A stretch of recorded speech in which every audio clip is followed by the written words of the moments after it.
Acho que nem o Galípolo de ninguém colocaria sua reputação em jogo errando na política monetária. E tem uma continuidade, o que é positivo, né? O salário mínimo foi um negócio super sensível, importante para a sociedade, para quem vive de salário mínimo, mas, se não me falha a memória, a gente está num momento que tem um dos maiores salários mínimos reais da nossa história. Se você mudar o imposto de renda, né, para quem ganha até R$ 5.000 no Brasil, isso pode ter um custo muito grande para o poder público, né? Marcelo Noronha, primeiro de tudo, muito obrigada por nos atender aqui ao Estadão, ao Broadcast, eu e o Matheus.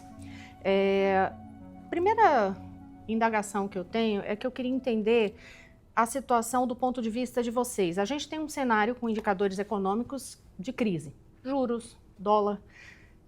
Por que a gente está nessa situação e que medidas o governo precisa adotar práticas para resolver esse contexto, esse cenário?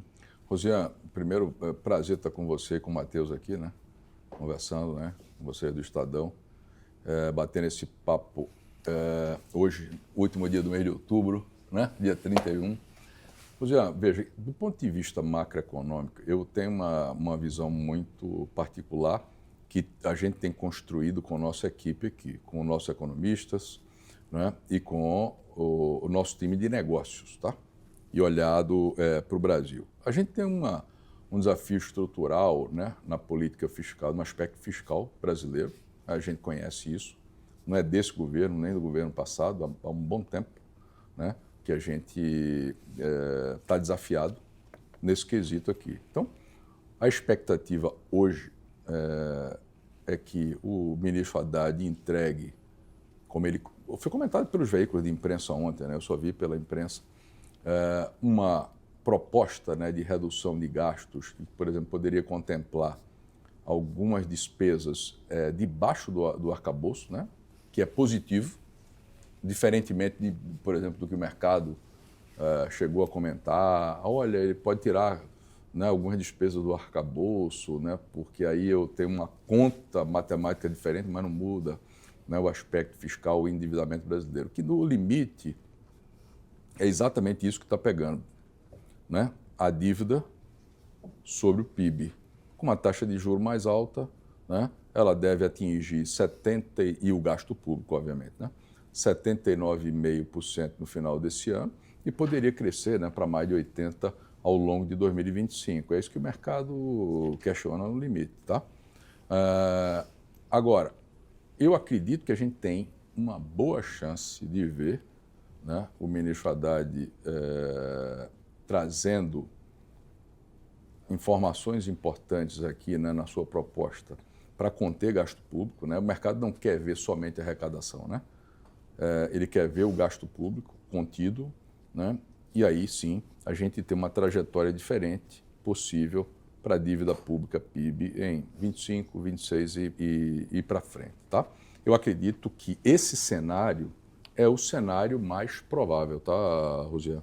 E quais são as medidas possíveis, né, para se analisar? Você sabe que a gente fez uma visita ao presidente, né, e o ministro Haddad estava lá também, o ministro Padilha, com a Febraban, né, então um conjunto de bancos e o que foi falado, ninguém foi lá para fazer nenhum tipo de reivindicação, muito pelo contrário, né, para apoiar, né, o ministro Haddad na sua política fiscal, tá certo?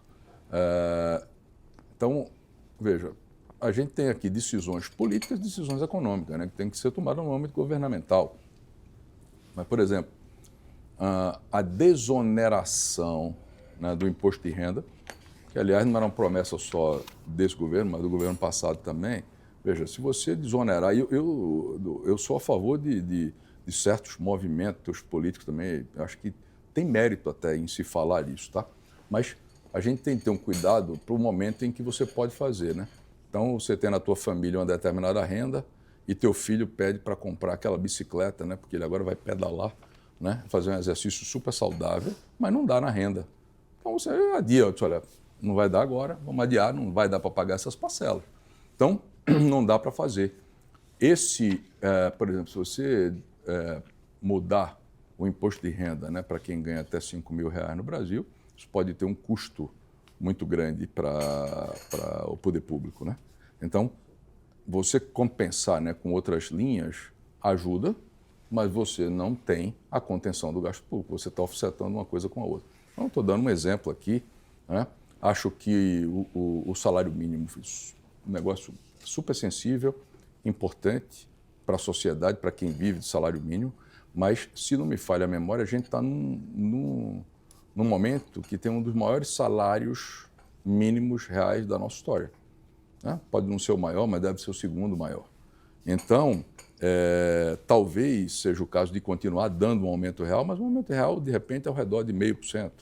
Não um aumento real muito maior do que esse. E assim sucessivamente. Quer dizer, há muitas formas de se conter o gasto público, né, indo ao encontro do que deseja a sociedade, tá certo? Com decisões econômicas e decisões políticas. Eu vejo...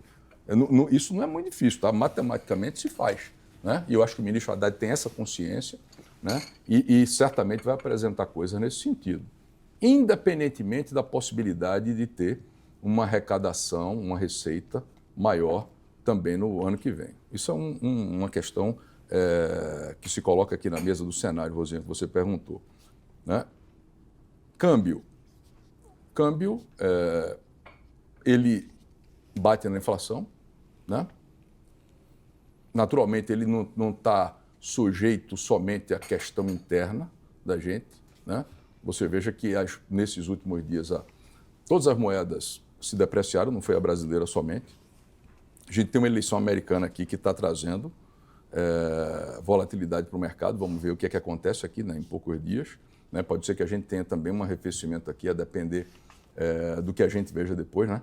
Logo depois dessa eleição, né? E o câmbio bate inflação, é natural. Agora, o outro lado da mesma moeda é o seguinte: a gente tem um momento de Brasil, e eu vou falo de cá porque a gente está vendo isso na prática, está circulando, conversando com os empresários, né? Que é a economia real, independentemente dos indicadores. Veja, a gente tem um nível de desemprego baixo para a história do Brasil. Estava em 6,7, foi divulgado um novo desemprego agora, né? Foi menor ainda, 6,4. Isso também preocupa quem está fazendo a política monetária. E agora, né? A atividade está alta, né? Então, isso é uma coisa. Segundo, renda real, o trabalhador crescendo mais de 6%. Eu acho que vai crescer esse ano 6,3%, acima da inflação. É um negócio impressionante. E aí a gente projeta os cenários que a gente tem para... Assim, PIB crescendo 3% esse ano. Então, tem um Brasil funcionando e ele funciona diferente em cada região, né? Então, na fronteira agrícola da gente tem um fenômeno espetacular, né? De a gente ver um Brasil se desenvolvendo cada vez mais, né? Você veja o nível de desemprego, eu não vi agora na série nova, mas Goiás, 5,4 ou 5,2, se não me falha a memória. Mato Grosso do Sul, 3,8%. Mesmo São Paulo, abaixo daqueles 6,7%, né, da série anterior. Sul do Brasil também. Então, um Brasil que está empregando muito, né, e tem empresário dizendo: eu estou com dificuldade de fazer contratação de mão de obra básica. Tá certo? E aí você vai vendo a renda no trabalhador médio nesse lugar, está subindo, independentemente de salário mínimo, né? Então, a gente tem aí aqui um Brasil que a produtividade atingida em certos setores, Rosiane e Matheus, tem crescido e a gente não tem capturado isso, né? E quando você vai ver essa economia real, é pujante, né? E, obviamente, aqui a gente também está capturando isso no nosso modelo, né? Com as empresas, prestando serviço, fazendo negócio com eles e com as pessoas físicas que estão ali naquela região também, de um modo distinto, né? Aí eu volto aqui até na política fiscal para dizer assim, pô, um nível de desemprego desse, será que a gente tinha de estar crescendo, né? O salário de desemprego, né? Então, tem alguma coisa para ver. Isso eu não estou questionando certas conduções, nada disso. Estou falando de critério, pode ser critério, né? Você tem um critério passado que funcionava, agora tem de rever esses critérios. É simples assim, né? E aí você endereça também outros gastos fiscais. O próprio Ateste-Med, né, que cresceu de forma significativa E aí eu via já o anúncio do presidente do INSS mudando alguns critérios, né? Parece que eles vão endereçar esse tema. Isso pode custar adicionalmente 15 bilhões por ano. Noronha, você trouxe aí esses dados, trazendo um otimismo em relação a esse cenário econômico. O mercado, no entanto, reage até com uma certa ansiedade, impaciência. Mercado e outros números econômicos, o governo, por exemplo, eles enxergam mundos diferentes. E assim, eu queria saber, do teu ponto de vista, o que é que há, então, de crise real ou uma crise de expectativa? O que é imaginário aí nessa situação? Eu acho que ela se torna real por expectativa, Luciano, né? E eu te digo o seguinte, esse mercado não são os bancos aqui, né? São outros agentes econômicos, né? Ela cria expectativa, eles criam expectativas diferentes, né? Por conta, a variável é essa, do endividamento público, né? Então, você tem uma quebra de expectativa de crescimento do endividamento público versus o PIB com base nos gastos públicos, né, que cresceram de forma significativa, é fato, e é um problema estrutural do Brasil. E quando você sobe taxa de juros com a política monetária, né, para conter a inflação, que é danosa, né, para a população, você eleva o custo, né, dessa dívida pública e, portanto, a dívida pública sobe. Tá certo? Esse é o balanço que a gente tem aqui, né? E é o balanço desafiador. Então, isso é uma quebra de expectativa. Por isso se espera que o governo entregue a contenção dos gastos públicos para a gente ver um cenário de expectativas melhor. Tá? Basicamente isso aqui. Agora, a economia real, com esses indicadores que eu te falei, né, ela não está mal. Agora, ela também é uma ofensora para a política monetária, né? Porque aí a preocupação da política monetária, que está correto, puxa vida, nesse nível de desemprego, com esse nível de atividade econômica, será que eu não vou ter inflação? E eles têm de olhar para os núcleos de inflação. Mas eu não vejo, a inflação ela não saiu de controle. Eu acho que o maior dano para a inflação, e que eu acho que o governo tem consciência plena disso, né? Taxa de inflação alta, câmbio. É o câmbio, né? O câmbio traz uma inflação mais alta, se ele não voltar, né, para patamares um pouco mais comedidos, né? Ou seja, de apreciação do real. É isso aqui. Tá? E é a expectativa mesmo. Mas quando eu falo do nível de desemprego desse, é porque tem atividade, né? Porque esteja ruim, né? O governo erra, desculpa, Matheus, o governo erra ao demorar tanto para apresentar esse ajuste? Eu não digo que erra, Rosiane, aí eu não tenho contexto político, tá? Eu não tenho capacidade de avaliar contexto político aqui, tá? Acho que no mundo inteiro é difícil o político dizer assim, eu vou cortar gasto, né? Olha os Estados Unidos, né? Tá certo? É difícil você ver democratas e republicanos e aí de um jeito ou de outro é assim que acontece, né? Mas o fato é o seguinte, eu acho que tem variáveis aqui na mesa, como eu comentei, né? De câmbio e de inflação, que aí sim, os governantes têm uma consciência boa em relação a isso. Aí o aspecto político do timing é muito mais deles, né, do que da gente. Mas eu acho que chegou a hora, eu acho que eles estão dizendo isso e vão fazer. E a expectativa? Né? E aí eu tenho expectativa de que façam o suficiente, só isso. E nesse suficiente tem um número mágico, assim, que vocês imaginam que diga isso acalmaria o mercado, sabe? O corte vai ser de X. Naturalmente, Rosiane, mas Qual aí veja, eu não tenho esse número para te dar, mas eu acho que não é numa linha, né? São em algumas linhas, tá certo? Essa questão de colocar outras despesas debaixo do arcabouço é positivo. Positivo não só para agora, mas também olhando para médio prazo, para longo prazo, tá? Na minha visão. Então, vamos esperar quais são essas medidas e se elas são suficientes. Porque aí eles estão olhando para as contas públicas, né? E fazendo ali o match. Mas temos de reduzir gasto público e ter uma expectativa de arrecadação positiva também. Mas não é só a arrecadação que resolve aqui, né? Agora, a intensidade desse corte, essas direções de dólar, juros, tudo isso. Como é que isso pode mudar a expectativa que o banco tem para o crédito? E também, assim, eu queria entender, já que você falou sobre economia real, na sua visão, por que você acha que tem essa divergência entre o mercado financeiro, que tem uma visão mais pessimista, e os bancos, que parecem ter uma visão menos pessimista ou até otimista, como você mesmo disse hoje cedo? Mas eu digo, eu sou otimista com o pé no chão. Sim. No Brasil. Tá? Estamos no Brasil, né? Tá certo? Não é por conjuntura A, por conjuntura B, né? A gente tem de ser assim. Mas, Matheus, como eu comentei, veja, uma variável que está aqui na mesa e que fala de expectativa de bancos é o crescimento que o Banco Central mostrou ontem no crédito no Brasil. 9,9%, crescendo mais na pessoa física. Pô, o que é que justifica isso, né?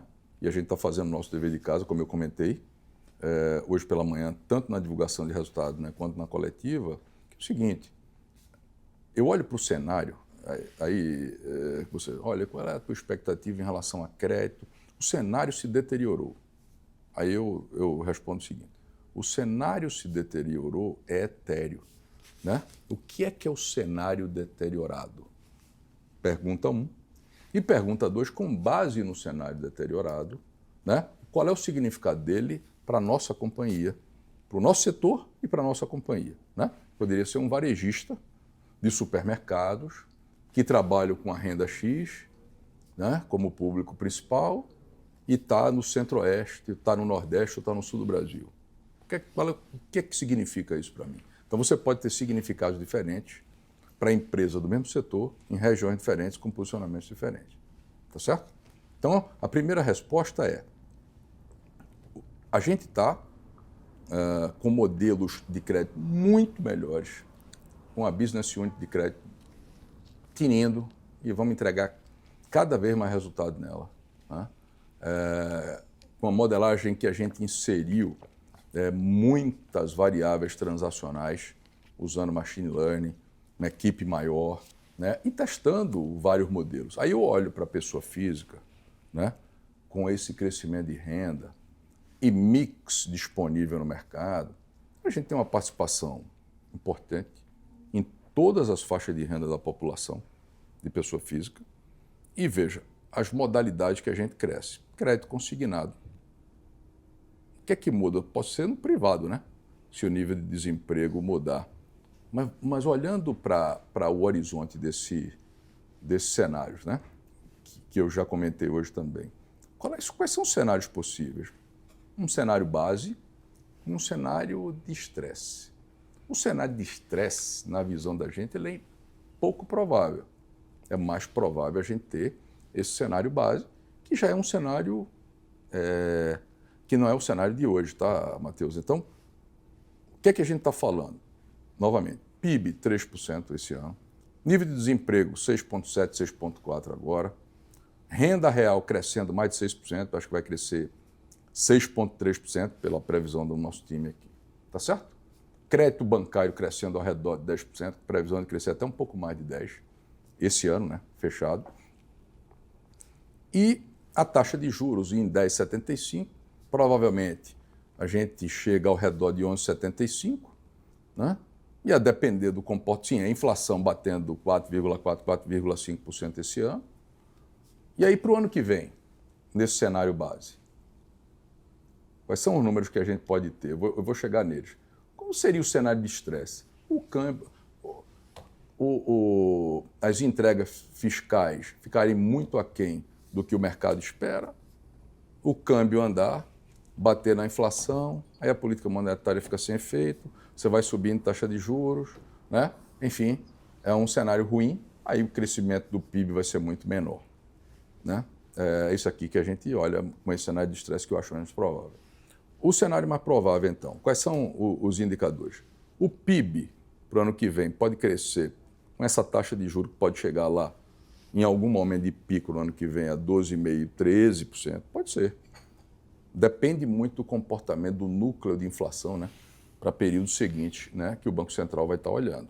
Né? Se o câmbio se apreciar um pouco, né, isso segura, né, também esse ímpeto. Né? E quando a gente volta a ter uma perspectiva de queda de taxa de juros. Mas o PIB, nesse cenário, pode crescer 2% em cima dos 3% que a gente está crescendo. Nível de desemprego, ele pode ficar em torno de 8%. Né? Um pouquinho mais de 8%. Veja, para o Brasil, nos nossos níveis históricos, ele é bom. Novamente, né? Aquela resposta que eu estou buscando. O cenário prospectivo qual é? Né? Esse cenário que se deteriora. E para o nosso setor. Então, ele é positivo, não é ruim. A renda real, que deve crescer 6,3%, tem uma estimativa de crescer mais 2,5% no ano que vem. Pô, então, eu tenho aqui bom horizonte para o crédito à pessoa física. Nós aqui no Bradesco não queremos entrar naquele crédito estressado 15% ao mês, 20%. Não é esse o nosso propósito. Eu quero estar em linhas mais comedidas do crédito clean, né, para a pessoa física, mas dependendo do rating dela, do relacionamento dela. A gente é muito pagador, né, de folha, né? Esse grupo tem muito relacionamento com a gente, tá certo? Mas a gente cresce no crédito consignado, como eu falei hoje de manhã, na própria alta renda, dando taxas para um crédito pessoal menor, né, para aquelas pessoas físicas que têm bons ratings, né, fazendo um negócio em 18 meses, 24 meses para ele. Tá? A gente está fazendo crédito imobiliário que cria relacionamento de longo prazo para a gente e tem uma margem muito menor. Então, quando eu olho, eu vou concluir só para dizer assim, o cenário prospectivo nesse sentido foi o cenário base para a pessoa física, ok. E nas empresas, com o tipo de portfólio que a gente está operando, a gente está tranquilo, né, para enfrentar qualquer dos dois cenários. Né? Obviamente, você vai tirar o pé se o cenário se deteriorar, mas eu estou olhando com crédito com garantia. Eu falei hoje de manhã, tem segmento aqui entre o small business e o middle market, que 80% do que a gente produz é com garantia, inclusive de Procred, Pronamp, FGI, que vejam, dependendo desse tipo de programa, tem um programa que é gerido pelo Tesouro e Banco do Brasil, e o outro programa é BNDES, né? Bom, eu vou do MEI à empresa com 300 milhões ano. E a gente está entregando bons modelos, alta penetração. Se vocês forem lá no ranking, vocês vão ver o Bradesco, né? Ali, ó, cabeça a cabeça, até setembro a gente estava liderando as liberações de Pronamp no Brasil, né? Um competidor da gente, né? De economia mista passou um pouquinho, mas estamos aqui na disputa, tá? Ainda tem tempo em abril, né? Abril, ó, outubro, novembro e dezembro, tá certo? Mas está na cabeça, na frente dos outros. E quando você pega a quantidade lá, aí você diz assim, pô, o Bradesco tem base de clientes, né? Penetração aqui dentro.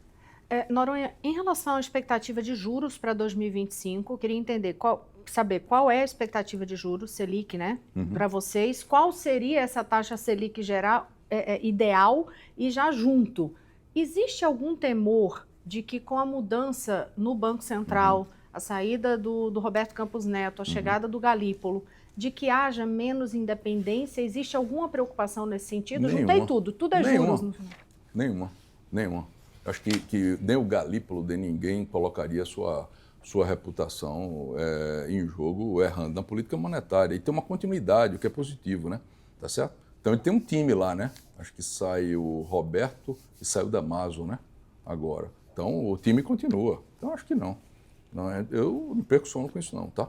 Agora, taxa de juros vai depender muito dessas circunstâncias, né? Que a gente está falando agora, do câmbio, dos núcleos de inflação, tá?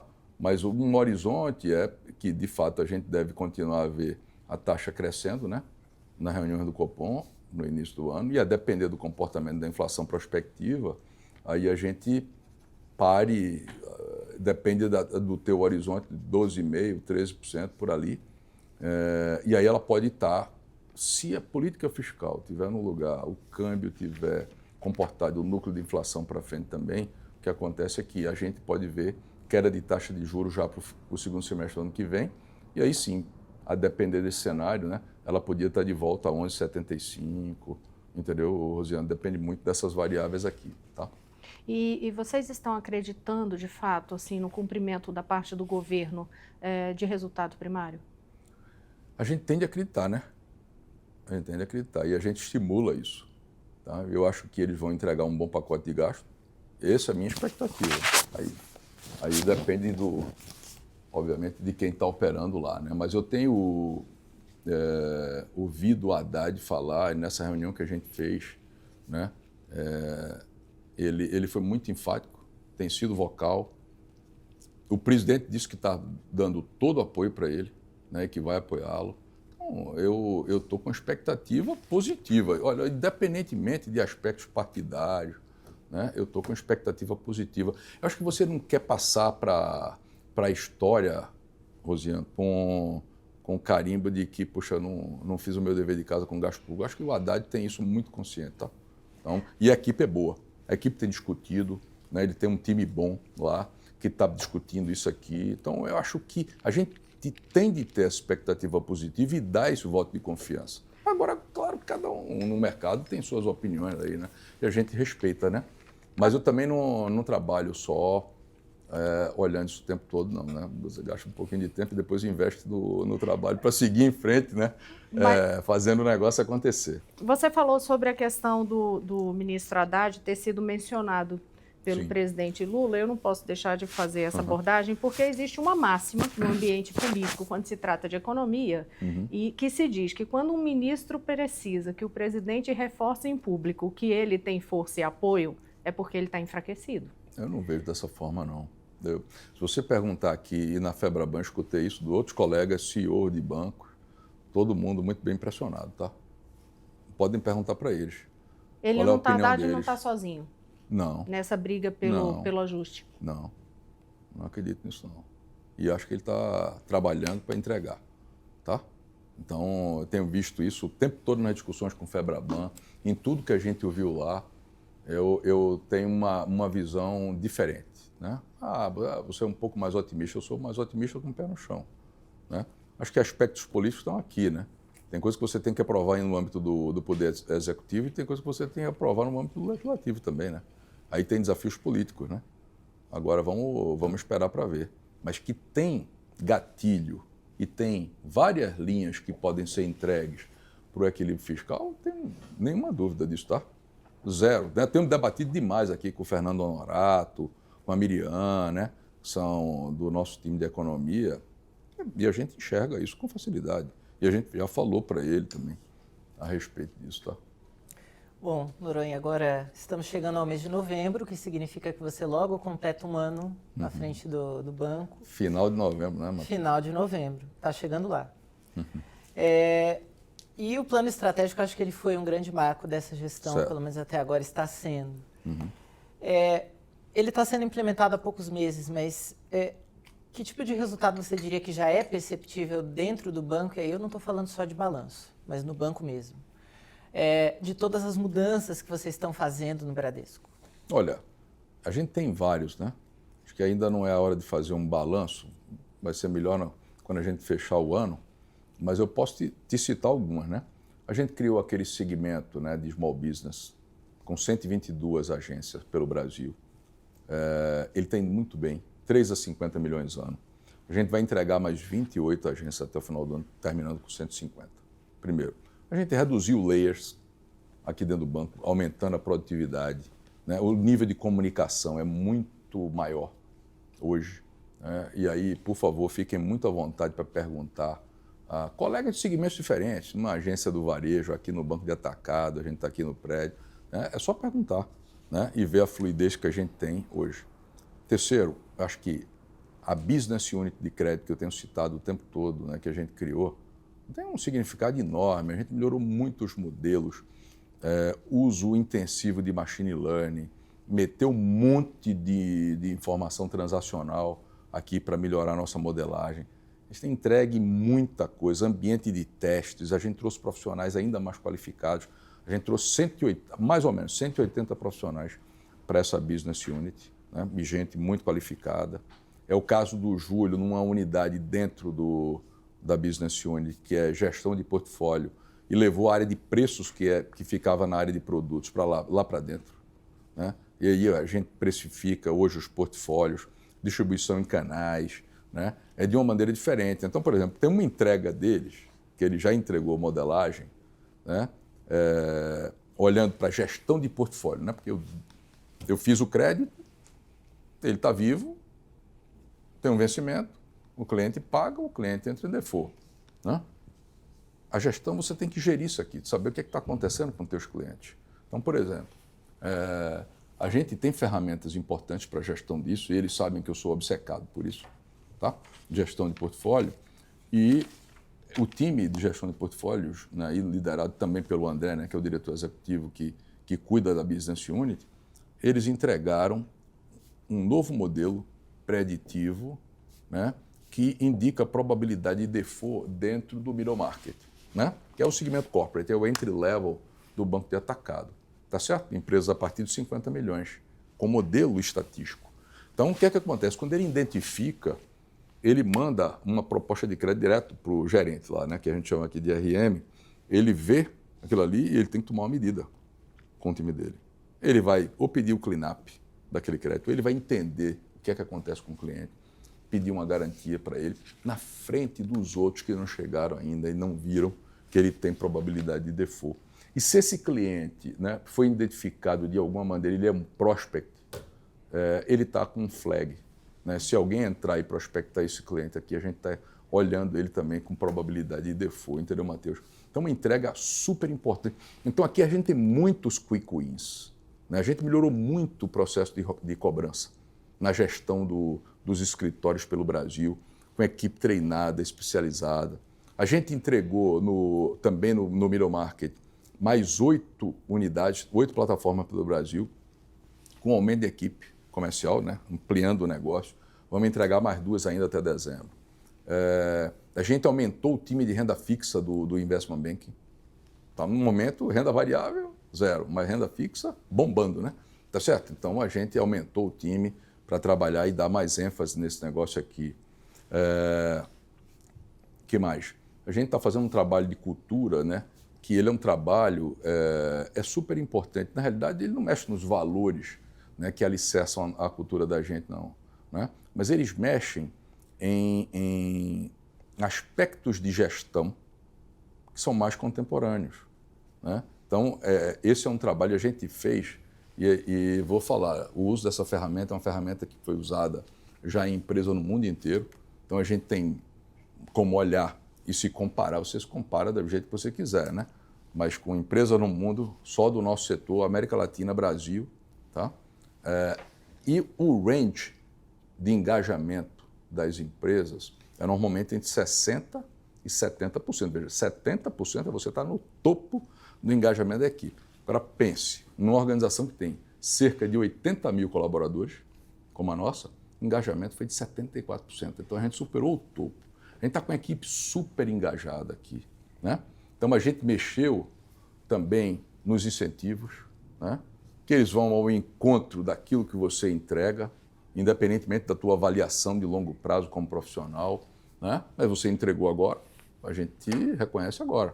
Tá certo? Agora, quem não entregou pode ser muito bom e vai estar aqui, não é que tem de sair. Mas você não entregou como ele, então ele tem que ganhar mais do que você. Tá certo? Então, tem reconhecimento em todos os segmentos de clientes, em todas as verticais de clientes. Acho que a gente está muito embalado aqui dentro, né? Eu estou citando de algumas, né? Falei do empresas, falei agora a entrega do Afluente, depois de 8 meses, pô.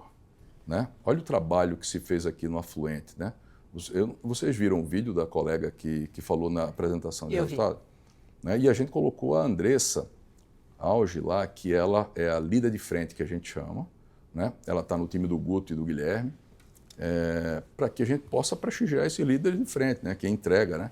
E entregou num nível de detalhe impressionante. Quem vê não sabe o que está por trás. O nível de intensidade de conversa com os clientes, de pesquisa, para a gente estabelecer o corte, para a gente estabelecer onde a gente atua, que a gente tem usado muita inteligência artificial também, né? Tá certo? Com aspectos demográficos e geográficos aqui dentro. Mas, por exemplo, no modelo de gestão,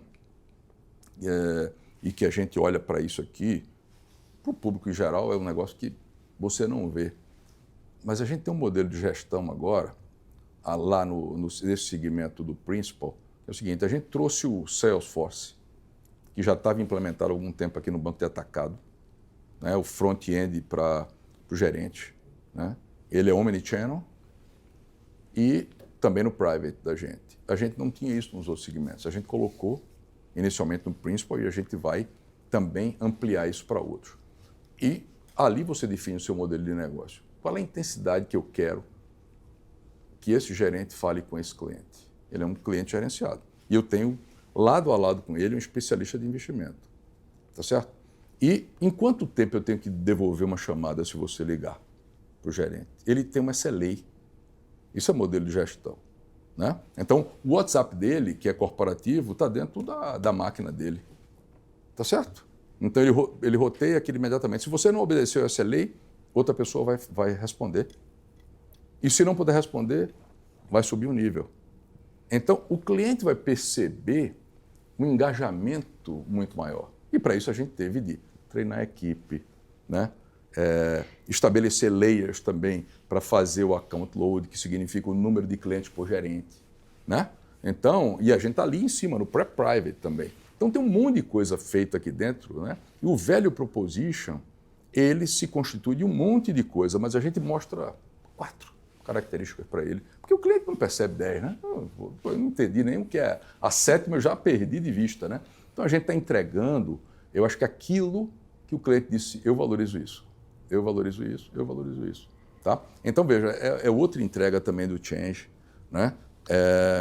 Que mais que a gente está fazendo? Trouxemos uma equipe já grande de tecnologia, muito mais senior, que ganha 4, 5 vezes mais, eu falei isso na apresentação de resultado, do que um bancário básico, né? Então isso custa operacionalmente. Na área de eficiência operacional também, que ela é cross na organização, tem muitas iniciativas que a gente chama de value assurance, né? Revisão de contratos, né? De despesa operacional, redução do footprint. A gente tinha falado, ordem de grandeza, 1.000 pontos, sendo 250 de transformações, entregando 1.041 no terceiro tri, não é nem no ano, né? Então, tem muita entrega aqui, Matheus e Rosiane, que a gente ainda não trouxe detalhes a público, mas que a gente vai mostrar para vocês. E a gente está muito acelerado no Transformation, mas a gente está muito acelerado no Run the Bank. Senão a gente não crescia crédito desse jeito. A Bram, né, com esse crescimento que teve, 55 bi de captação líquida, de crescimento de AUM num tri. Né? Ela está crescendo, acho que 80 bi. A gente vai fazer 1 trilhão de AUM entre Bram e Tível. Né? Então, eu acho que isso prova o nível de principalidade e de relacionamento que a gente tem. Essa própria chegada sua, que completa um ano agora na presidência do banco no mês de novembro, marca, né? Foi uma mudança muito significativa, porque o Bradesco ficou famoso pela política de carreira fechada. Essa sua chegada na presidência marca, inclusive, já esse momento. E no caso da tua gestão mesmo, inclusive, já trazendo gente de fora, trazendo a concorrência para cá. De certa forma, você já respondeu um pouco, já trouxe um pouco, antecipou um pouco de como que isso tem sido recebido no banco, mas eu queria aprofundar um pouco mais isso, tá? Né? Como é que foi essa mudança, porque foi uma mudança muito grande. E saber se virão outras mudanças de paradigma ainda. Eu acho que a gente já mudou, né, e quebrou. A gente vem quebrando os paradigmas, mesmo antes da minha gestão, mas eu acho que a gente intensificou, sabe, Rosiane? Tem 3 C-Level, né? A Silvana, no RH, né, sustentabilidade, o Túlio, que está lá no massificado digital, né, várias áreas de produtos também no digital, e o Francesco, que é um estrangeiro, que está na área de tecnologia também, né, com experiência que ele teve em culturas diferentes, né, fora do Brasil, nessa evolução, né, tecnológica que também a gente está implementando aqui dentro do banco. Mas eu acho o seguinte, a gente continua entregando, Rosiane, um monte de coisa que a gente sempre prometeu. Né? A gente tem uma organização com cerca de 80 mil colaboradores, a nossa promessa de carreira está aqui. Eu estou cansado de falar isso. Né? Nossa promessa, e a gente está promovendo gente, promovendo colegas que têm histórico. Né? Agora mesmo promovemos uma líder superintendente, que vai ser uma das líderes do Principal. Né? Era uma gerente regional do Prime, que dá mais um passo na carreira, né? É um nível de reconhecimento, e foi super reconhecida quando foi anunciada aqui no time do Prime. E aí essa gerência regional vai ser preenchida por outra pessoa, né? Dentro do Prime também, incentivando a carreira. Então a gente continua promovendo, a gente continua investindo na equipe. Agora, quando eu trago um Túlio, o Túlio traz um horizonte diferente para a gente, né? Uma perspectiva diferente nos debates, com nível de conhecimento, né? Então isso complementa o nível de conhecimento que a gente tem. Mas é impossível você pensar que vai trazer um contingente que vai mudar o ponteiro de 80 mil. Não, mas a gente traz formadores de opinião, né, que trazem conteúdo e estão tão engajados quanto todos os outros. Tá? Então, eu acho que esse aqui é o aspecto principal Na forma de vestir também, né? A gente quebra um pouquinho, tá certo esse paradigma, né? Pois Coloca é. o bordô, que é o nosso vermelho, com outra tonalidade, né? E a gente se casa com... E eu fiquei muito feliz com o trabalho da nossa equipe de marketing e também do Principal, quando eles trouxeram... teve um trabalho super elaborado para chegar nesse negócio do Principal, né? Porque você fala principal em português, Principal em inglês, né? Então é fácil, né? É de você entender. E toda essa construção, notem que eu estou falando de private com P, principal com P, prime com P. Tá certo? Então, é um detalhe, né, que a gente às vezes passa batido, mas que não passou batido pelo time. E quando eles vieram com esse manifesto que a gente soltou lá no vídeo que ela fala no começo, depois mostra lá, um manifesto mostrando a sofisticação do vermelho, né? E que é, de fato, né, você para pensar, pô, quando trouxeram, eu fiquei assim, né? Bem impressionado e adorei, né? Esse negócio. E assim, eu acho que o time todo gostou, né? É a Ferrari, né? Que é vermelho, né? Por exemplo. Podia deixar de abordar, então, já que a gente tinha falado aqui, para quem está me ouvindo na entrevista, a gente tinha falado de bastidores aqui. Vou contar sobre esse dress code novo das pessoas, dos banqueiros, enfim. Então, o que é essa história desse colete? Porque o coletinho da Faria Lima ficou famoso. E no Bradesco a gente sabe que vocês têm várias versões, o Bordeaux é só uma delas, né? Tem várias outras. O Bordeaux é nova. O Bordeaux é nova, mas tem azul, não, mas tem verde. Sabe o que aconteceu, cara? Isso é interessante. Tem nada fora do comum aqui, né? Eu continuo usando blazer de vez em quando, uso esse tipo de traje, né? Pô, tudo bem à vontade aqui, né? E até pegando, deixa eu ver se eu pego um pouquinho dos ares do nosso fundador Amador Aguiar, que não usava meia, né? Tá vendo? Então, eu vou ver se eu respiro com isso também, né?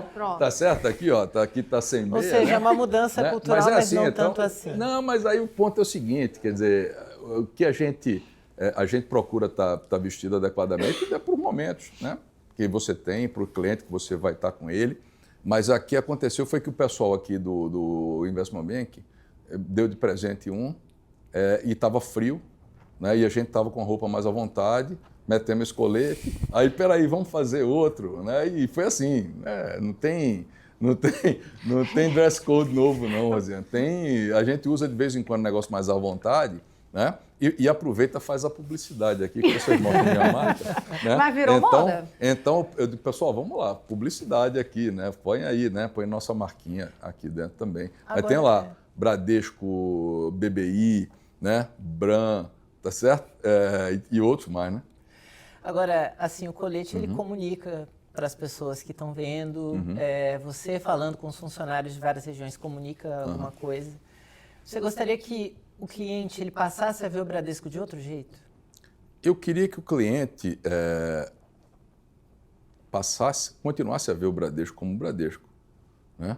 Agora, que ele visse um Bradesco cada vez mais moderno, como sempre foi, ao longo dos seus 80 anos, né? E cada vez mais ao seu lado, tá, Matheus? Sem fricção, com entendimento, né?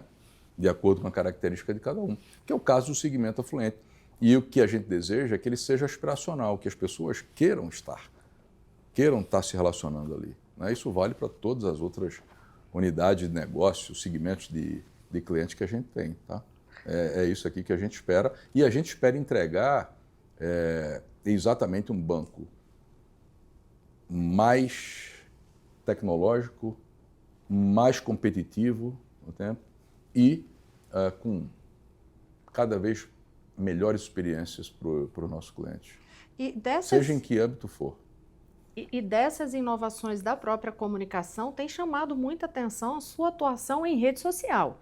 Isso é outro comentário. Outro comentário que se faz. Mateus, a gente fez, A gente fez e não se comenta outra coisa também sobre isso. O que é exatamente essa interação, Marcelo? E, assim, tem chamado muita atenção, por exemplo, já tenho visto várias selfies suas em viagens pelo país, com a equipe do banco, com funcionários de Belo Horizonte, Rio de Janeiro. É um novo momento. O que é realmente essa comunicação nesse momento com esses colaboradores, com esse time, né? Veja, é uma comunicação eminentemente profissional, né? Mas informal. Tá? Não tem nada de pessoal, não. Agora estou na praia, agora não tem nada a ver isso aqui, né? Aqui a gente está fazendo, principalmente no LinkedIn, né? E aí é uma forma da gente passar também para o resto do time. Olha, estamos aqui em Goiânia, né? Com a equipe, né? Conversando sobre o que vocês já sabem. A gente tem muita comunicação interna também, né?